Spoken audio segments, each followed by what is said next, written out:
So we spoke a little bit before.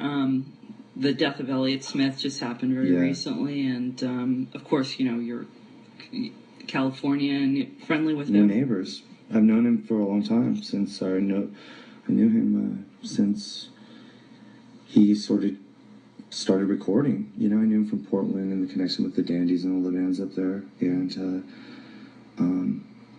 became better and better friends with him. You know, as we toured and would be same town or a day apart, and he's been living with one of my best friends ever, you know, and I'm just like, I'm in shock. I mean, I don't know the details, and I just know that he touched a lot of people. Even, you know, last night we were in Western Mass up there playing by Amherst, or, you know, I forget, what is it, East Ham? I don't know what, one of those towns up there. But, and people were really sad, you know?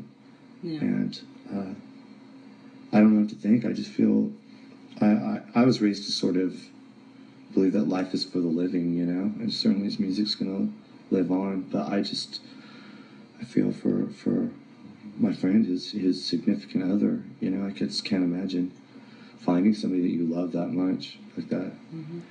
That's just wild. Yeah. But, you know, a lot of my friends that I've certainly dabbled with drugs and had my own trials and tribulations, you know, and had to go through Gestalt therapy, which is something I tried to encourage him to do because it helped me separate the physical, you know, cop shoot cop aspect and the ritualistic aspect and the desire to like quit doing dope or whatever with the realities of, you know, like the Gestalt of it, like the focus. And I tried to encourage him to hook him up with my friend Dallas Taylor, who's the drummer in Crosby, Stills and Nash, but he's a Gestalt therapist in the you know, the field. And the thing is like what Dallas would always say is this disease or whatever it is, you know, when you're that seriously into it, a medical condition that it just wants you dead, no matter what, you know? Stalking you. Yeah, and continuously sort of gaining momentum. And I just saw him the day that we left. I saw him and his girlfriend and hung out for a little bit, you know? I was trying to get him to record on a record, and I know that he was really into working on the new record. And we also did an interview for this magazine that's just started in LA. It's pretty cool, called Under the Radar. A photographer and a journalist got together and from the ground up, and it built this, like, it's going to be another good magazine, like a cross between Magnet and Big Takeover, maybe. Yeah, sounds good. Glossier version of, you know, what Jack Rabbit does. Mm-hmm. And so he just was in the last issue, and he was really forthcoming about, you know, everybody with the rumors about his lackluster performances and his drug problems and all this stuff, and I just didn't see this coming at all. This is horrible. I'm in shock. It's really depressing, you know? Yeah.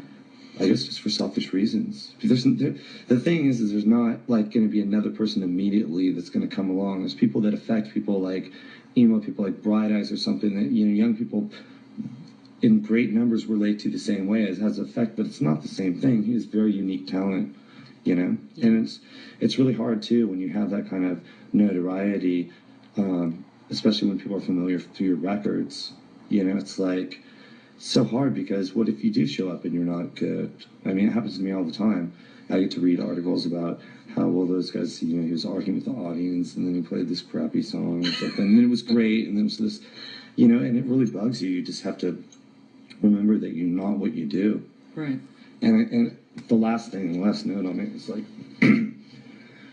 I can't imagine that somebody have a fair amount of resources like that. You know, he has had music and movies, and he has publishing deals and a record deal. You know, if it's that troubling to you, you know, just split. Yeah. There's an island with your name on it someplace where nobody listens to Kill Rock Stars.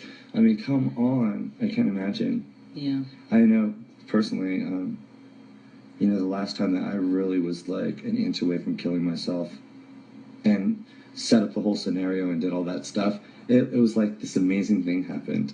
You know, I like scored all this smack, like $800 worth or something. I was sitting there and the mood was right, and I said my goodbyes, and in a perfect environment. And you know what happened? What? It just dawned on me that, wow, I could do this. This is a done deal. I mean, I'll have to just follow through. And then it was so unimportant. It was like, wow, I could do this anytime. And it was like super liberating. And then for me, it was like a non-issue. It's like, I never was depressed or somber again. Isn't that wild? That's insane. I mean, it's not insane. It's like, it totally makes sense. I mean, it's insane to somebody who's not, who hasn't been at that deep core, Well, I think people do have different reasons for sort of, when they're at that level. But a big one of them, that from my personal experience, is